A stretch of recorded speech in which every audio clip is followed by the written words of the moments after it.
Bonjour à tous, bienvenue sur la chaîne YouTube de PowerCamp. Je m'appelle Robin, je suis coach de gymnastique et dans cette vidéo, je vais vous apprendre à réaliser le keeping toes to bar.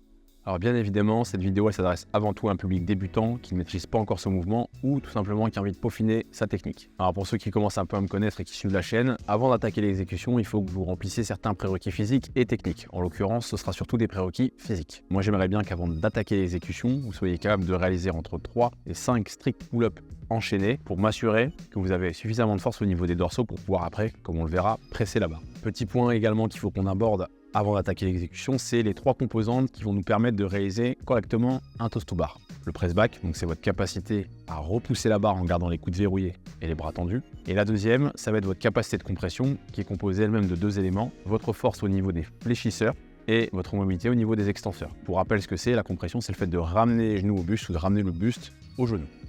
Et donc en fonction de votre profil d'athlète, vous allez avoir un mouvement un petit peu différent. Je m'explique. Si vous êtes par exemple très raide de la chaîne postérieure, vous allez avoir du mal à effectuer une bonne compression. Et donc vous allez devoir compenser en pressant très fort la barre et en ayant beaucoup de force dans les dorsaux. Et vous allez même beaucoup plus travailler les fléchisseurs devant.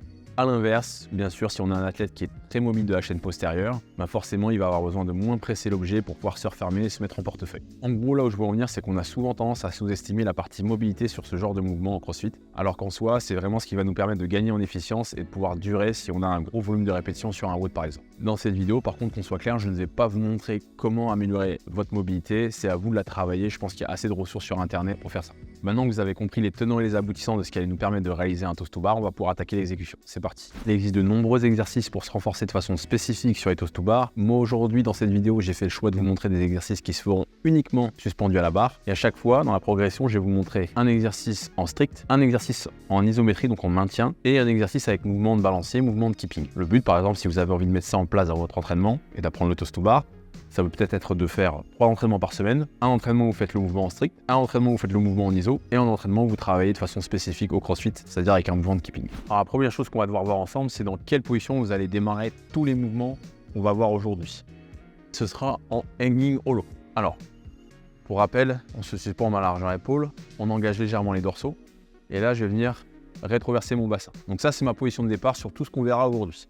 Et une fois que je suis là, premier mouvement, je vous ai parlé des strict cups, donc on va venir ramener les genoux à la poitrine, contrôler la descente, se remettre en hanging hollow, et on peut faire ça de manière un peu plus dynamique sur la montée.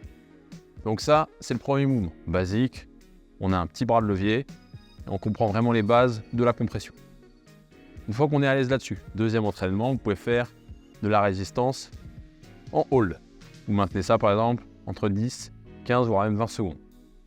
Et troisième étape, on essaie de faire le mouvement de manière dynamique et de manière spécifique au crossfit. Donc il faut que vous maîtrisez bien sûr le keeping swing. Et on va ramener des genoux à la poitrine pour faire des... Vous voyez bien, chaque fois je relance vers l'avant, je pousse mes hanches vers l'avant et ma poitrine vers l'avant. Donc ça, c'était la première étape. Une fois que vous êtes très à l'aise en termes de volume de répétition sur les étapes qu'on a vues juste avant, vous pouvez passer au second bloc et où ce sera les strict L-up, le hanging L-hold et les keeping L-up. Je vais vous montrer ça. Hanging hollow. Et là, on va venir relever les jambes en les gardant tendues à environ un angle de 90 degrés. Et quand on rebascule, on contrôle à chaque fois pour être sûr de ne pas venir relâcher complètement le bassin. On serre les fesses, on monte de manière dynamique et on contrôle la descente. Maintenant, si vous avez envie de varier un petit peu les plaisirs, on peut faire la même chose, mais en isométrie. Je rétroverse et je maintiens sur 10 à 15 secondes. Quand vous allez faire ça, vous risquez d'avoir des crampes au niveau des fléchisseurs. C'est normal, c'est le temps de vous renforcer. N'hésitez pas encore une fois à travailler votre mobilité pour pouvoir relever plus facilement les jambes. Dernier petit bloc sur cette étape de progression, une fois que vous êtes à l'aise sur les strict L-up et le hanging L-hold, vous pouvez essayer de le faire de manière dynamique avec du swing. Donc, je vous montre à quoi ça ressemble. On essaie toujours de garder les jambes tendues, par contre pas de flexion de genoux parasite. On part sur du swing. Une fois qu'on est bien parti, on est à l'aise, on monte les jambes et à chaque fois vous avez vu, je me repousse en arche vers l'avant, je garde les jambes tendues et j'essaie de réengager les abdos et les fléchisseurs sur la partie arrière du mouvement. Petit exercice bonus pour ceux qui ont vraiment du mal et qui bloquent sur cette partie-là. Je vous montre un exercice un petit peu intermédiaire au strict L-up, où là le but ça va être de faire un strict cup dans un premier temps, tendre les jambes et contrôler la descente. Donc vous réduisez un petit peu le bras de levier, ça peut vous permettre de progresser à votre rythme plutôt que de passer directement sur le mouvement jambes tendues. Troisième et dernière étape, là ça y est, on rentre dans le dur. On va essayer de réaliser des toast to bar complets, mais avant on va devoir les faire en strict. Donc je vous montre ça. Donc forcément le strict toast to bar c'est un exo qui est assez avancé, mais j'estime, un peu comme pour les pull-ups, qu'il faut savoir faire un strict toast to bar avant de penser faire un keeping toast to bar. Donc je vous montre à quoi ça ressemble. Donc là il va falloir avoir un bon niveau de compression, il va aussi falloir bien presser votre barre. Donc on part avec le bassin rétroversé. Je vais venir regarder la barre. Je vais engager les fléchisseurs, presser, presser, presser. Et venir chercher le contact. On va essayer de limiter le petit balancier qu'on peut avoir en bas. Ok, donc ça c'était les strict toast to bar.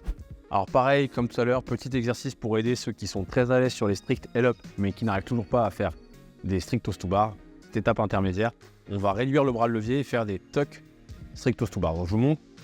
Ça va être un peu le même système que tout à l'heure. Pour rappel, tout à l'heure, je vous ai montré. On montait les genoux à la poitrine, on tendait les jambes et on redescendait. Là, on va faire la même chose, sauf qu'on va presser davantage, venir s'enrouler en arrière, tendre les jambes et se remettre en position initiale. Je vous montre une dernière fois. On rétroverse, on presse dans sa barre, on monte les genoux à la poitrine, on tend les jambes. Ok ? Essayez quand vous faites des strict toast to bar d'ailleurs, de d'abord jouer avec vos abdos et vos fléchisseurs, plus qu'avec votre press back et vos dorsaux. Alors je vous ai montré le mouvement en strict, maintenant que vous vous en doutez, il faut qu'on voit le mouvement en iso. Et ce mouvement en iso, ce sera de la hanging compression. C'est un mouvement encore une fois qui est assez avancé, mais j'estime que si vous maîtrisez ce type de mouvement, après, les keeping toast to bar c'est du gâteau, ce sera très très facile d'enchaîner les répétitions. Alors, au départ c'est toujours le même, vous commencez à connaître la chanson, on rétroverse et on va venir effectuer un strict toast to bar. D'ailleurs, vous n'êtes pas obligé de le faire jambes tendues, vous pouvez faire comme j'ai montré tout à l'heure en faisant un tuck. Et une fois qu'on est en contact avec la barre, on va rester au maximum dans cette position. Donc vous avez vu quand je suis là, je presse quand même pas mal avec mes dorsaux. Donc on essaye que ça vienne quand même des fléchisseurs et des abdos pour le maintien. Et on contrôle et on redescend. Donc vous avez vu, si vous êtes capable de tenir 10-15 secondes comme ça, vous imaginez bien qu'après pour faire des keeping toast to bar, ce sera très facile. Dernière étape, les fameux keeping toast to bar. Si vous avez bien bossé, normalement ça va venir assez naturellement. Et donc on part toujours notre keeping swing. Holo quand on presse la barre, arche quand on la tire en arrière. Et on va venir fermer les hanches au fur et à mesure jusqu'à trouver le contact avec la barre. On prend bien à chaque fois à venir chercher loin sur son arche. Et au niveau du regard, on regarde devant, puis ensuite on regarde la barre. Devant, la barre. Devant, la barre. Vous savez, je vous ai déroulé la progression toast to bar. Vous avez vu, en soi, c'est assez simple à comprendre.